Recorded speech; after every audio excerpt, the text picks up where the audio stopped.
I play a sport called water polo, and 2 years ago when I started, no one would have listened to me about anything. Not only was I horrible at the actual game, like I could swim, but even at that I was pretty slow. But other than that, I couldn't even shoot. I could barely wrestle in the water. I couldn't rise out of the water. I was just a horrible player. Like I was genuinely so bad. But on top of that, I think it was more important was that I was arrogant. I didn't even want to listen. I wasn't a good teammate. I was jealous when other people scored the goal because I was like, why couldn't that be me? I was always arrogant. I didn't want to actually work and improve myself, and I would get pissed at every time we lost. I was someone that nobody listened to. Fast forward a year to the next season, I was much better. I worked on myself during the summer. This time I was actually on varsity, and honestly, that was mostly because of my mentality, so that's not even part of this story. But anyway, when I started playing again, I remember one of the things that I learned in this new season of actually being on varsity and actually playing at a better level was that not only was I actually playing better, not only was I, passing better and shooting better and doing all these things, swimming better, not only was all of that, I was actually a better leader. And I felt like I genuinely inspired a kind of motivation in the people around me. I went from this horrible kid that nobody listened to on JV. I was horrible.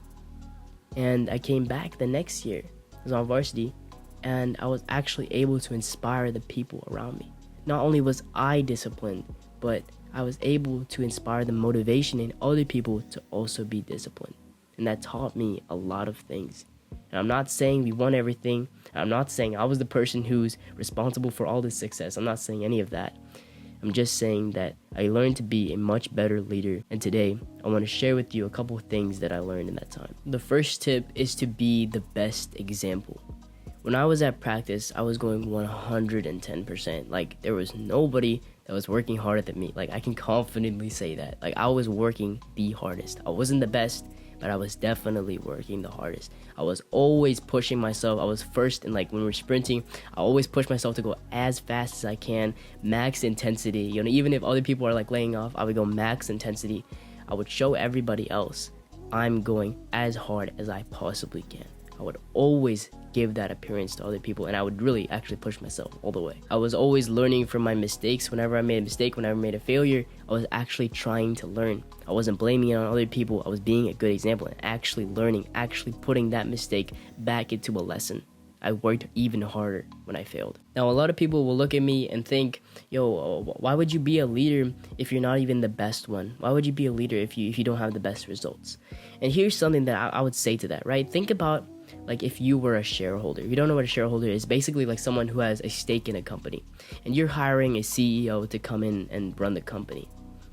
Would you want a CEO that's had some great results in the past, but he doesn't have that much of a work ethic? Or would you take the CEO that's coming in that doesn't have that many results, but you can tell that he has dedication?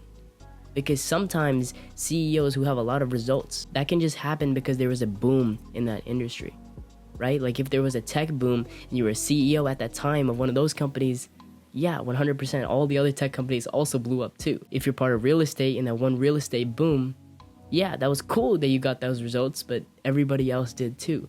But what about the guy who's consistently working, even if he doesn't have those results, right? I'm not saying all results are luck or anything like that, but I'm saying that there's always a hint, a little nudge, a little bit of luck in all of your successes. So personally, I would always take the guy who's dedicated to being better and better and better over the person who's had many, many successes.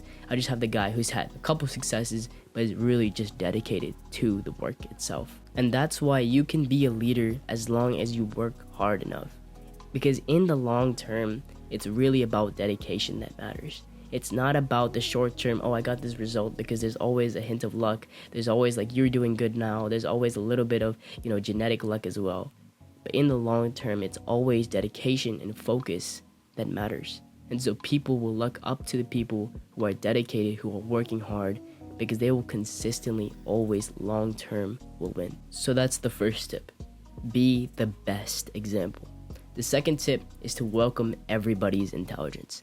And what this really means is to empower everyone, is to give them that fight inside them, is to instill that motivation inside them.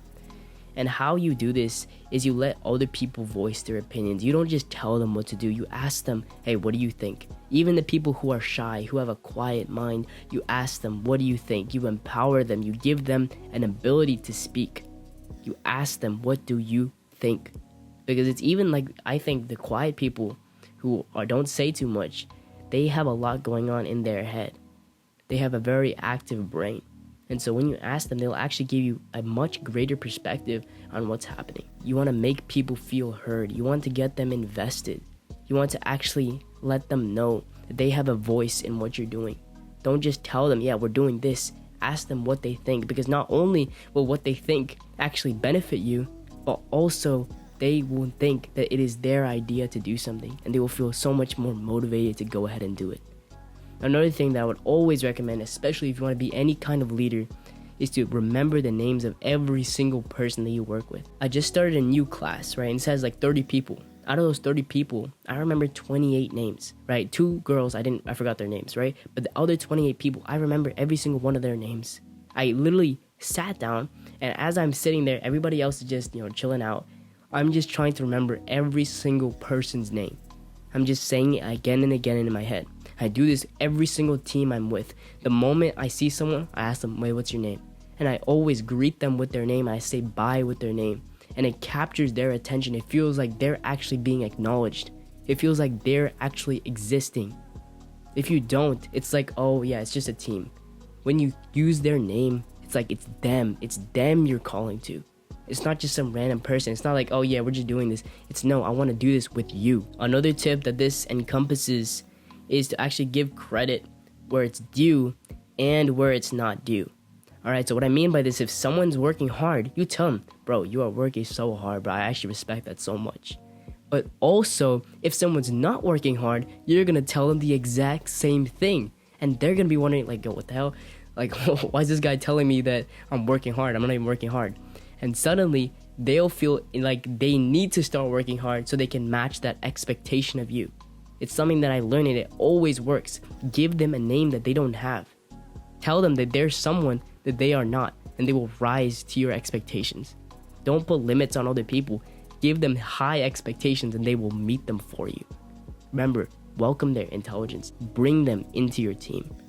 Empower them. The third tip is to always cultivate an atmosphere of improvement.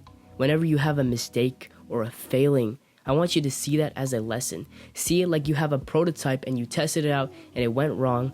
Oh, cool. Now we know what to fix so that when we actually release it, it's so much better. That's how you should always be thinking. It's an alert that you should be thankful for. Be grateful that it's given to you now instead of later. You've got this alert now and you know exactly what to improve. Always think about it like that and cultivate that with the people that you're with. Whenever they make a mistake, never blame them for it. Never blame them for it. Always say, oh, okay, I saw that what you did, try this next time. That's a pretty good try. I think that might work in this scenario, probably not in this scenario. Use those words. Don't tell them, why would you do that, bro? That doesn't help them at all. It doesn't help to blame other people, it just gets them defensive. Honestly, take the blame on yourself. Say, I'm sorry, I didn't tell you that before. Try this next time. And it's always like you're constantly improving. It's never like you're set back by a failure. The failure every single time is just an alert. Oh, how can I get better? I hope that these tips help you a little bit. And again, I'm not saying that I'm this master leader. I'm just saying these are a couple tips that I've learned to be a better leader. I hope that you got something from this video. Go out and conquer.